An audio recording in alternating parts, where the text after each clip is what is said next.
Algamas on Eesti Motoföderatsiooni 2024. hooaeg. Kõik võistlused, nii noored kui eestikad, kõik muud alad on hästi olulised nii meile, sportlastele, kui ka pealtvaatajatele. Ja me soovime täna rääkida sellest, miks on oluline korraldada võistlusi, tagamaks sportlastele eelkõige kõike, mis on seotud tervise, meditsiini, turvariskiga ja kõige selle muuga. Meil on täna külas Külvar Mand, kes on Rahvusvahelise Motoföderatsiooni litsenseeritud meditsiini järelvaataja, supervisor, kui nii võib öelda. Ja me küsime, Külvar, sinu käest, et üle 25-aastase kogemusega motovõistluste meditsiini tagamisel, mis on kõige olulisemad asjad, mida silmas pidada korraldades võistlust, et kõik oleks turvaline meditsiini poole pealt? No kõigepealt tervitus minu poolt ja algavat uut ägedat hooaega ja kõigile turvalist muidugi. Et ma arvan, et võistlus on üks suur tervik. See koosneb väga paljudest asjadest, aga nii nagu võistluse korralduse puhul ikka, siis alustades korraldusest, kohtunike brigaadidest, kõikidest teenindavatest meeskondadest, meditsiinipersonal, kaasa arvatud ka toitlustamise pool, kaasa arvatud ka meedia pool, et kõik see tervik kokku annab meile ühe väga hea võistluse. Ja selleks, et see kõik saab toimima, siis kindlasti vaadates siin Motoföderatsiooni poolt, kes kõiki neid võistlusi ka viseerib nii võistlusjuhendite poole pealt kui ka teiselt poolt jälgib ja aitab kaasa selle parimale korraldusele, siis kõik need erinevad teenistused täna peavad hästi toimima ja tagama selle võistluse hea toimimise ja kindlasti ka turvalise kordamineku. Nii et sellepärast me pingutame ja ma arvan, et ka üks viimaseid koolitusi, mis siin oli mõni nädal tagasi Pärnus, kus jälle koolitati kohtunikke, võistluste korraldajaid, on andnud selle hea tunde, et seda on tehtud siin viimased 10 aastat ja ma võin julgelt öelda küll, et viimased 5 aastat on meditsiini poole pealt vaadatuna motocrossi radadele olnud siuke hea turvaline tunne, nähes samu rajakohtunikke, nähes võistluskohtunikke, peakohtunikke, korraldusmeeskondi, et hea tunne on minna võistlustele vastu. Alati on oluline see, et kui me koolitame enda korraldajaid, kohtunikke ja kõike muud, küsin sinu käest seda, et mis on ühe võistluse korraldamisel minimaalne vajadus meditsiinile, kui mitu inimest, mitu ekipaaži ja kui need on vähem, mis siis on halvasti ja kui need on piisavalt, et mis siis on hästi? Eks me oleme aja jooksul püüdnud neid võistlusi ja radasid ka erinevalt kategoriseerida ja kindlasti üks, millega võistlusi minna julgestama, on kindlasti võistluste meditsiiniteenistuse juhi ka kogemus ja vaieldamatult ka sisetunne, missuguse ressursiga sa sinna võistlusele lähed. Täna kõiki EMF-i võistlusi me ikkagi oleme julgestanud sellise mudeliga, kus meil on 2 kiirabiautot, inimeste hulk sõltuvalt rajaprofiilidest võib olla väga erinev, aga alla sellise 6-7 inimese me rajale täna ei lähe, sellepärast et kui mis iganes probleemid juhtuvad ja meie eesmärk on see, et meie sportlased saavad kindlasti abi kiiresti ja parimat, mida me pakume ja teisalt, et see võistlus saab ka jätkuda edasi oma sellises tavapärases rütmis. Kindlasti on keerulised olukorrad, kus koos peakohtunikuga analüüsides olukorda teeb peakohtunik otsuse, et võistlus läheb hetkeks pausile, kuni on tagatud järjekordselt kõik meditsiiniressursid ja igati turvalisus ja võistlus jätkub. Lisaks sellele 2 kiirabibrigaadile vajadus tuleneb just nimelt sellest, et kui on vaja ka kedagi raja äärest ära transportida haiglasse, sest mitte alati ei saa üles ehitada seda transporti kohalikule kiirabile, ta võib olla suvistel perioodidel, kus enamus meie motovõistlusi on väga suure koormusega, aga nii tavainimeste kui ka teiste üritustega, mis võivad samaaegselt toimuda. Nii et mõnel päeval võib olla Eestis korraga ühes piirkonnas käigus 4-5 spordiüritust ja nende inimeste hulgad on väga suured, et me võime oodata tavakiirabi transporti seal võib-olla pool tundi, tund, aga mõne vigastuse puhul on see oluline, et see patsient saab kiiresti ja korrektselt haiglasse. Ja muidugi sellele 2 brigaadile on meil alati ka kaasas selline meditsiinitelk, meditsiinipunkt, kus siis on hea ja turvaline võistlejaid kõigepealt lahti riietada, vaadata nende vigastused üle, teha haavade korrastusi, sest ka sportlasi ja viga saanud sportlasi tuleb kaitsta ka mõnes mõttes sellise uudishimu ja vahel ka meedia tähelepanu ees, sest mis müüb veel paremini kui sellised keerulised olukorrad ja inimestel verd tarretavad pildid võistlustelt. Nii et sellise mudeliga me oleme toimetanud siin viimased aastad ja olgem ausad, eelmine aasta näitas väga selgelt, et meie noortesport, mis on täna maailma tasemel, kui me võtame meie 65-85 poisid, kes on täna vaieldamatult tipud, siis nende hoog, kui me ise vaatame ja kuulame samadel radadel suurte meestega võidusõites, siis nende hoog sõidab täna siin MX2 esimese 3 hulgas ja MX1 4., 5. koha peal, siis me oleme iseenda jaoks teinud need otsused, et ja ka rääkides nii sportlaste kui nende treeneritega, siis see on ainuke õige tee, sest terved noorsportlased ja kui on vaja, siis nad saavad abi, on meie tulevik ja kui me suudame nad hoida püsti ratastel ja võistlustel, siis sealt me kasvatame uusi tähti. Miks on sinu hinnangul oluline, et igal sportlasel, kes tuleb starti, on litsents, kindlustus ja see tulevikuvaade, et kindlasti juhtub? Ja kui juhtub, et mis saab edasi, et kui sul on kate peal, et sa oled kindlustatud tervislikult, oskad sa tuua meile näite ja küsi, miks see on oluline? No täna tervisekindlustus ju sportlastele, mis on seotud nii vigastuste kui ka siis invaliidsuse ja ka surmajuhtumitega kõige drastilisemal näitel, siis need küll ühelt poolt ei anna meile inimest tagasi, aga me teame täna kõik, mis iganes abi saamised, pikaajalised ravid, kõik vajavad väga suuri rahalisi toetusi ja selles mõttes on need väga hädavajalikud asjad. Teiselt poolt on see, et see annab ka sportlasele ja tema treeneritele vaieldamatult kindlustunde, sest see spordiala, mis on täna motocross või kõik muud tehnilised spordialad veel, mida meie motoföderatsioon katab siin, paadivõistlused, siis need kõik on täna oma riskitegurite poole pealt ühed kõige suurema ohualaga ja kui seal teha sporti ilma kindlustuseta, siis oleks pehmelt öeldes sama, kui minna lennukist hüppama minu langevarjuta, et me teame, milleks me kõike seda teeme ja see annab selle garantii ja ka julguse teha seda sporti ikkagi täie jõuga ja täie entusiasmiga. See, mis sa räägid, on kahtlemata õige, hädavajalik ja oluline, et see kehtib kindlasti nii EMFI egiidi all toimuvates sarjades ja võistlused kui ka siis need, kes ei ole EMFI egiidi all, sõltumata alast. On sul mõni näide, sa teed tööd ka teistele spordialadele Eestis, kus on samasugune olukord, et see risk on suurem, ma ei tea, suusahüpped näiteks või midagi taolisteks, mäesuusk ühe näitena, mis on riskiala.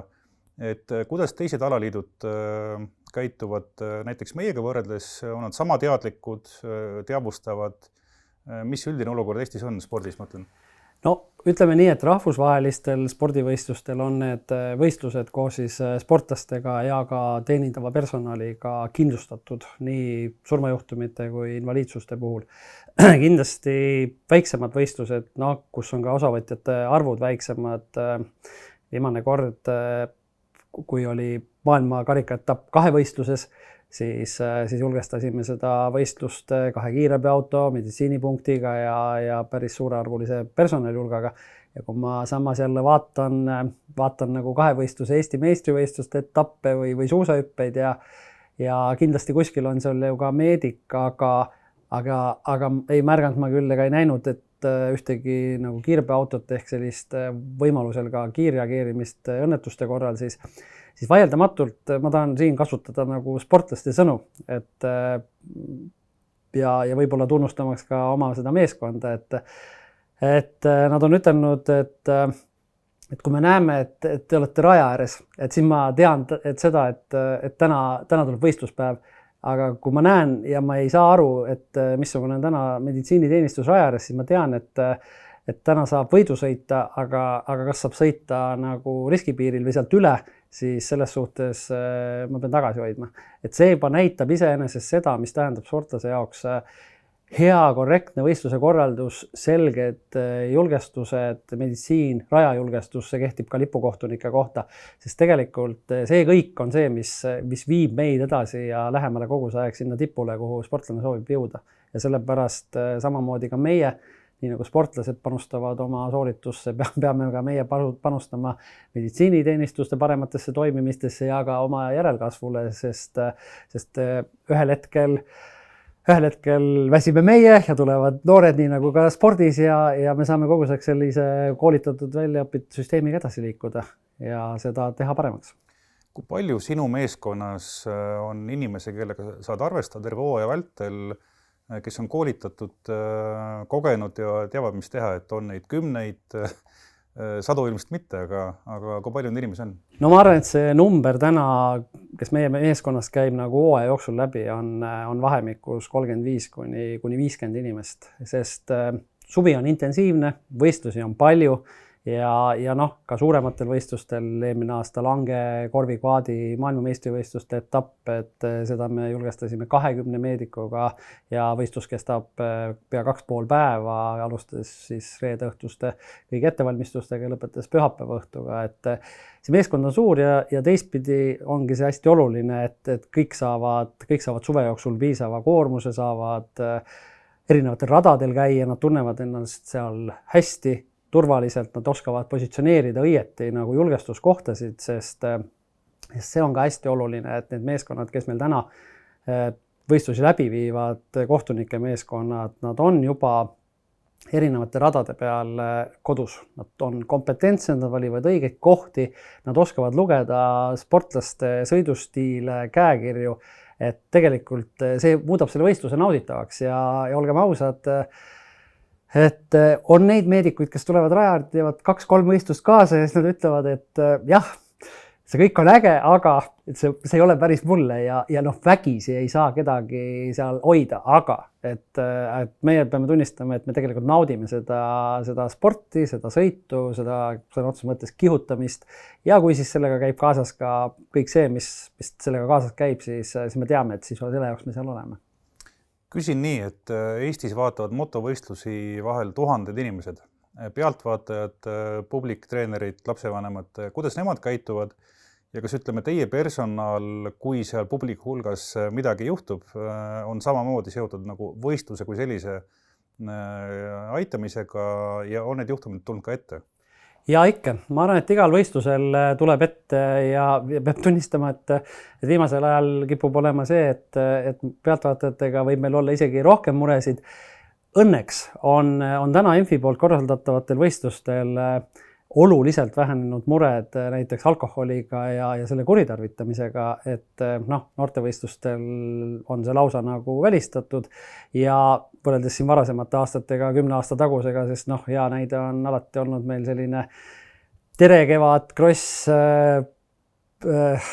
kauges Eestimaa siukses lõunapoolses piirkonnas Põlvas, kus sõna otse mõttes see ongi aasta suursündmus ja loomulikult eks siis ka osad inimesed ju väsisid ära ja tõesti muret oli seal rohkem. Siis võib öelda, et eelmine aasta kulges kõik suurepäraselt, kõik ülekäigukohad, kõik on korras ja seetõttu ka publikuriskid vähenevad. Aga jah, me toimetame tavaliselt ju suletud territooriumil, meie territoorium on piiratud, meie publik ostab pileti ja kui publiku hulgas tekivad tervisemured, siis me reageerime, sest see ongi võistluse üks tervik ja inimesed, kes tulevad ka võistlusi vaatama, nad teavad, et ka sellel võistlusel on tagatud ka selline meditsiiniline teenistus julgeolek ja meil on tulnud ette publiku hulgas tõsiseid terviserikkeid, nii motovõistlustel kui autovõistlustel on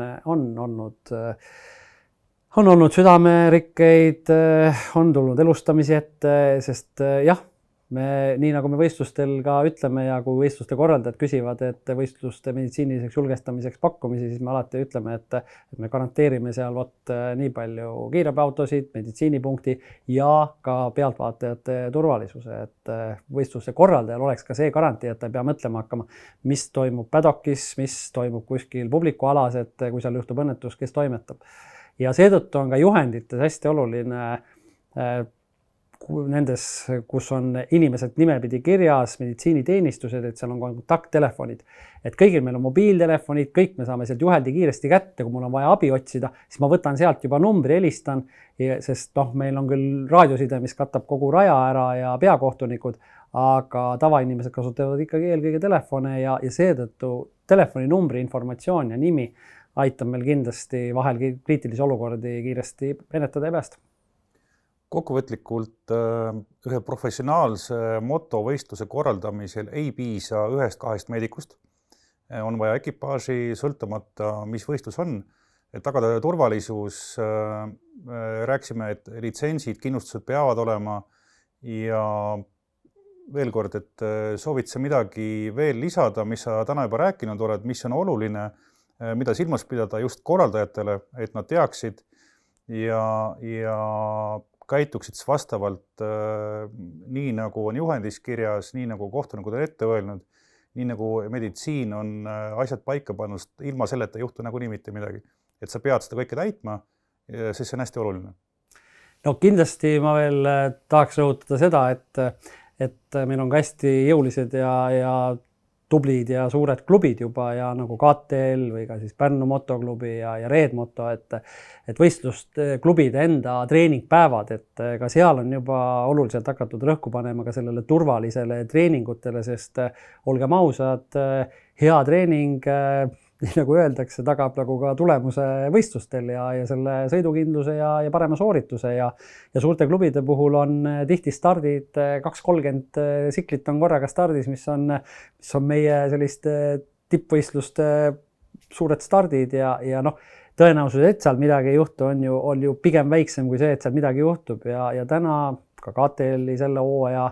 klubitreeningud on kõik juba kokku lepitud kiirabi julgestuse poole pealt. Me ei julgesta jah seda sellise suure massiga, aga seal on kindlasti 2-3 meedikut, kiirabiauto ja alati treeningutel on võimalik ka teha pause, lahendada olukordi ja minna sellega rahulikult edasi. Nii et tegelikult ka ma arvan, et need näited näitavad seda, et ka meie klubi motosport on nagu hästi oluline ja kuuluda sellistesse klubidesse, kus organiseeritult tehakse asju, on see, mis viib seda valdkonda edasi. Hea näide võib-olla just eelmisest aastast, kus ühel Kiviõli võistlusel, mis oli meie Obikrossi sarja poolt korraldatud, oli liitunud ka klubiga üks noorsportlane, ta oli noorsportlane, aga vanuses 35 meesterahvas ja ta tuli sinna, ta küsis, kus on see klubi ja ta läks sinna klubi telgi alla, ta tuli üksi. Ta oligi nagu tõesti esimest korda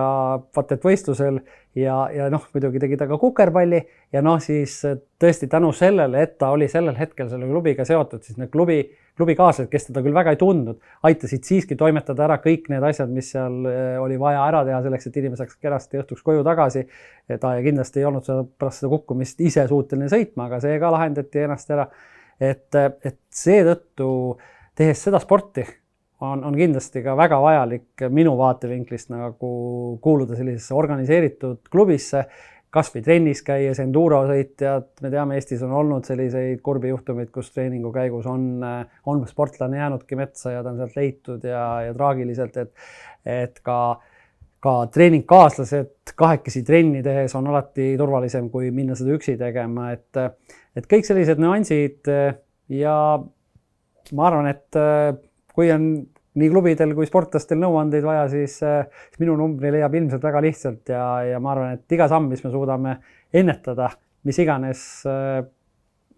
erikordseid selliseid või olukordi või õnnetusi, siis see on ainult positiivne ja iga võistlus, kus meie lähme õhtul koju tühjade kätega, siis see on olnud väga hästi korda läinud võistlus ja terved sportlased lähevad õhtul koju, siis see on nauding meie jaoks. me täname sind, Külvar, soovime kõigile edukat ja turvalist hooaega ja sellega lõpetame. Aitäh! Rajal näeme! Rajal näeme!